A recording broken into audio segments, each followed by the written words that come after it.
Donald Trump and JD Vance have a new strategy when it comes to the Epstein scandal. Cancel all strategy meetings. This is just another day.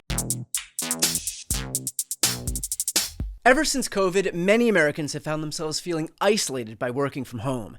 I mean, not me. I have all the friends I need. Isn't that right, Carl?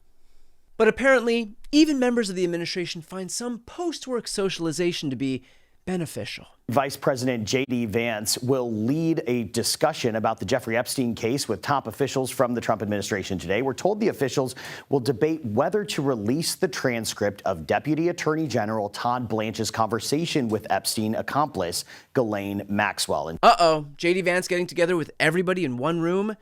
You might want to set aside a designated survivor. Look, unless that meeting is everybody sitting around a computer trying to figure out how to send the Epstein list to everyone at gmail.com, what are they doing? In fact, that question, what are they doing, is exactly the point of this meeting.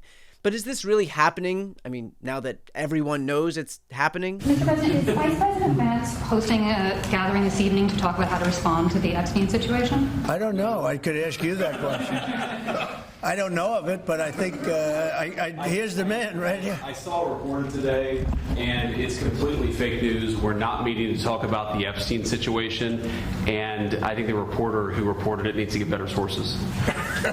Look, the whole thing is a hoax. Look, I don't want to tell you how to conduct your business, but you guys should really have a meeting to talk about how you handle canceling your meetings. Because right now, you are blowing it. Look, meeting or not, the debate is still taking place on whether to release the transcripts from another totally legitimate meeting between Trump's former criminal defense attorney and Trump's former double date partner. And just a quick aside here, I don't know who this guy is, but there has never been a person more thrilled to not be included in a photo. Sure, I bet he was disappointed at the time, what with his not getting to hang out with all of the cool child molesters, but I think the photographer saying, "Not you, sir, just the four of them," are now the best words he's ever heard. But back to this meeting between Todd Blanche and Ghislaine Maxwell. What could we really learn from the release of these transcripts? We've learned that during that discussion with Todd Blanche and Ghislaine Maxwell, supposedly nothing came out that would harm President Trump. She said that she didn't see any behavior from him that was concerning. I beg your pardon? And I don't just mean that because that's the most predictable thing I've heard since Trump and JD called tonight's strategy sesh fake news, but also because Ghislaine Maxwell is literally begging for a pardon. My God, we are watching the President of the United States provide cover in real time for a woman convicted of sex trafficking minors. Just last week, after this completely trustworthy meeting between Todd Blanche and Ghislaine Maxwell, she was transferred to federal prison camp Bryan in Central Texas. And Maxwell's new home sounds pretty different than her previous one, with dorm-style housing in which inmates' rooms aren't locked and they can roam outdoor and recreational space. Now, interestingly, depending on the amount of space Ghislaine Maxwell can roam, we might be able to classify her as a free-range sex trafficker as opposed to the usual cage-free classification that applied before. And all of this is pretty surprising considering the way Attorney General Pam Bondi spoke about disgusting criminals. We don't care how long ago you committed the crime. We don't care where you go. We will find you, we will arrest you, and we will prosecute you to the fullest extent of the law. That is, of course, unless you were second in command of a pedophile ring. In that case, you can get your dorm hang on and get your steps in as much as you'd like. And by the way, Trump doesn't see a problem with this at all. Did you personally approve the prison transfer for Ghislaine Maxwell that your Justice Department... I didn't know about it at all. No, I read about it just like you did. And do you believe that she is It's not a very uncommon thing. Do you believe that she's credible to be listening to? Your Deputy Attorney General sat down with her recently. Well, let me tell you, he's a very talented man. His name is Todd Blanche. He's a very legitimate person, very high...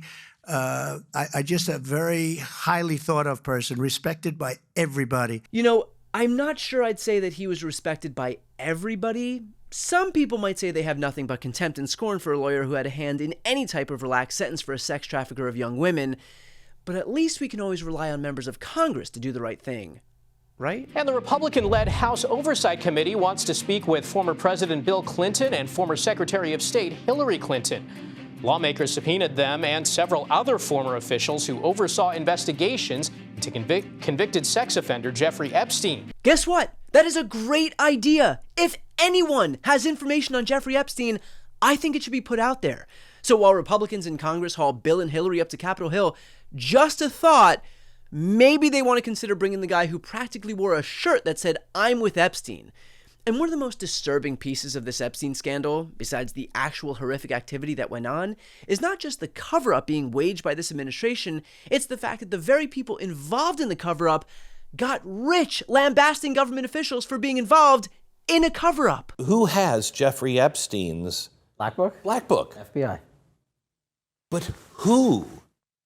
That is, I mean, there's... Oh, that's under direct control of the director of the FBI. You say that the FBI has Epstein's list. They're sitting on it.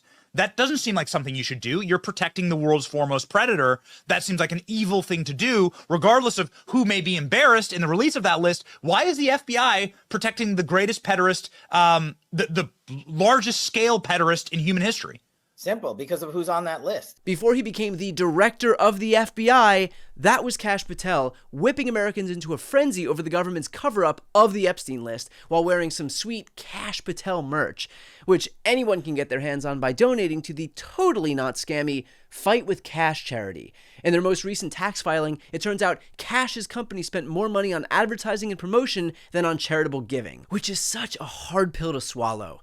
Luckily, there's a Fight with Kash thermos available for only $17.99 that can help you guzzle that pill down.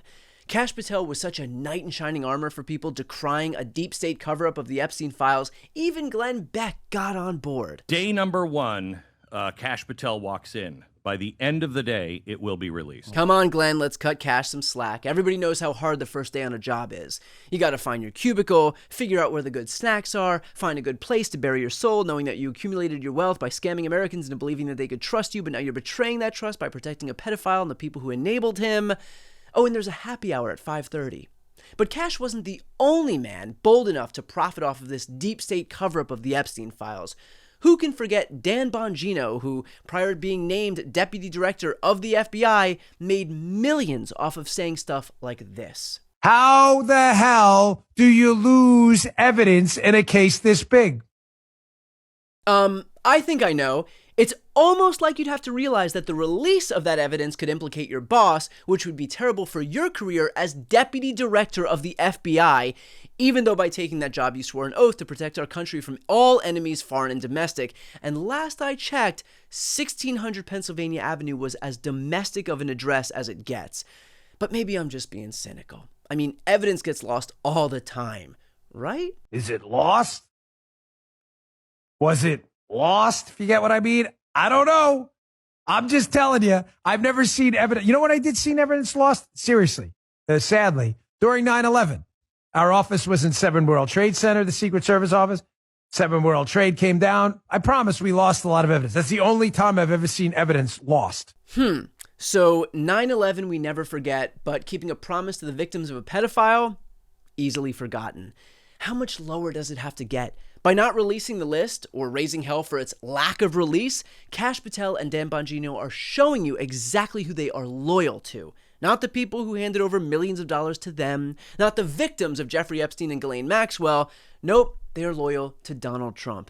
You want to haul the Clintons up to Capitol Hill because you think they may have engaged in some suspicious behavior? I applaud the effort. But while you're at it, you might want to ask a few more questions about what his birthday card writing buddy has to say too. So in the words of one famous grifter, put on your big boy pants and let us know who the pedophiles are. Before you go, if you enjoyed this content and you want to see more and support independent media, please subscribe to this channel. The subscribe button will be right here on the screen. But second, the reality is that we are now in a political environment where this administration can lean on any of the social media platforms to suppress certain voices if they don't like critical coverage. That means my longevity here is in the hands of a few tech billionaires who are already making it clear that they are willing to cater to this administration. To that end, signing up for my newsletter is a way for me to reach you directly if that ever becomes necessary. I'll put the link right here on the screen as well, so please sign up. It's free, but there's also an option to do a paid subscription if you'd like to support me and my team. I really appreciate it. Thanks so much for watching.